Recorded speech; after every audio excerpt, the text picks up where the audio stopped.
ఈ వీడియోలో మనము చీడా దహి దండ మహోత్సవం అనే ఒక అద్భుతమైన లీల గురించి తెలుసుకుందామంట. ముందుగా ఈ యొక్క లీల యొక్క నామము అర్థం ఏమిటి, ఇంకా ఈ లీల ఎక్కడ జరిగింది, దీనివల్ల మనం ఏం నేర్చుకోవచ్చు, ఈ మూడు విషయాలు మనం ఈరోజు ఈ వీడియోలో చూద్దామంట. చీడా అంటే అటుకులు, దహి అంటే పెరుగు, దండ అంటే శిక్ష పనిష్మెంట్, మహోత్సవం అంటే పండుగ. సో ఈ విధంగా చీడా దహి దండ మహోత్సవం. సో ఈ అద్భుతమైన లీల ఎక్కడ జరిగిందంటే పానీహాటి గ్రామంలో గంగానది ఒడ్డున ఒక చెట్టు కింద నిత్యానంద ప్రభు కూర్చొని ఉన్నాడు తన పార్షదులతో. ఇది తెలుసుకున్న రఘునాథ్ దాస్ గోస్వామి నిత్యానంద ప్రభువుని దర్శించుకోవడానికి ఆయన వచ్చారు, కానీ దూరంగా ఆయన ఉండే ప్రణామాలు చేశాడు. అది గమనించి తెలుసుకున్న నిత్యానంద ప్రభు వెంటనే రఘునాథ్ దాస్ గోస్వామిని ఇలా పిలిచారు. దొంగలాగా అక్కడ దూరంగా దాక్కుని ఎందుకు ప్రణామాలు చేస్తున్నావు, ఇక్కడ రా, నీకు శిక్ష పడాలి అనేసి నిత్యానంద ప్రభు నవ్వుతూ రఘునాథ్ దాస్ గోస్వామికి ఈ శిక్ష విధించాడు.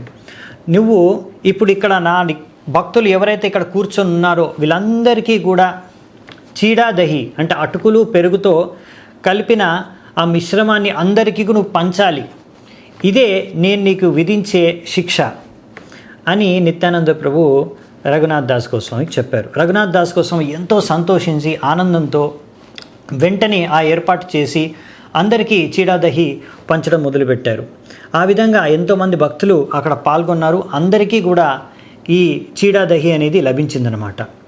అప్పుడు నిత్యానంద ప్రభు ఎంతో ఆనందంతో సంతోషించి ప్రేమతో శ్రీ చైతన్య మహాప్రభుని ఆహ్వానించారు. శ్రీ చైతన్య మహాప్రభు ఆ సమయంలో జగన్నాథ్పురిలో ఉన్నారు, కానీ అక్కడ ప్రత్యక్షమయ్యారు. అందరూ ఆయన్ని దర్శించుకోలేకపోయారు, కానీ కొంతమంది అదృష్టవంతులు శ్రీ చైతన్య మహాప్రభుని దర్శించుకోగలిగారు. ఈ విధంగా నిత్యానంద ప్రభు ఈ యొక్క ఉత్సవం ద్వారా ఎంతో సంతృప్తి చెందాడు రఘునాథ్ దాస్ గోస్వామి పట్ల.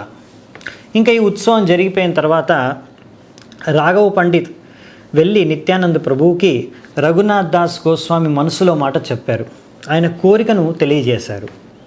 అప్పుడు అది తెలుసుకున్న నిత్యానంద ప్రభు రఘునాథ్ దాస్ గోస్వామిని పిలిచి ఆయన 2 పాదాలని తన తలపైన పెట్టి ఆ విధంగా రఘునాథ్ దాస్ గోస్వామికి కృప చూపించి, నువ్వు శీఘ్రంగా శ్రీ చైతన్య మహాప్రభు యొక్క కృపను పొందుతావు, ఆయన చరణాల వద్దకు నువ్వు చేరుకుంటావు అనేసి ఆయన్ను కృప చూపించాడు ఆయన పైన.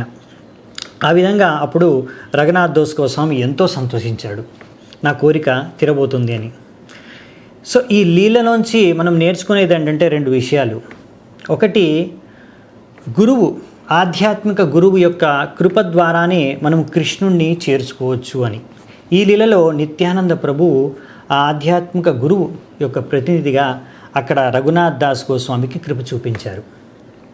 ఇంకా వైష్ణవులందరినీ మనం సంతృప్తి పరిస్తే కృష్ణుడు భగవంతుడు సంతృప్తి చెందుతారు మన ద్వారా అనేసి కూడా మనము తెలుసుకోవచ్చు. సో వైష్ణవ సేవ ఎంత ముఖ్యమనేది కూడా ఈ లీల ద్వారా మనము తెలుసుకోవచ్చు.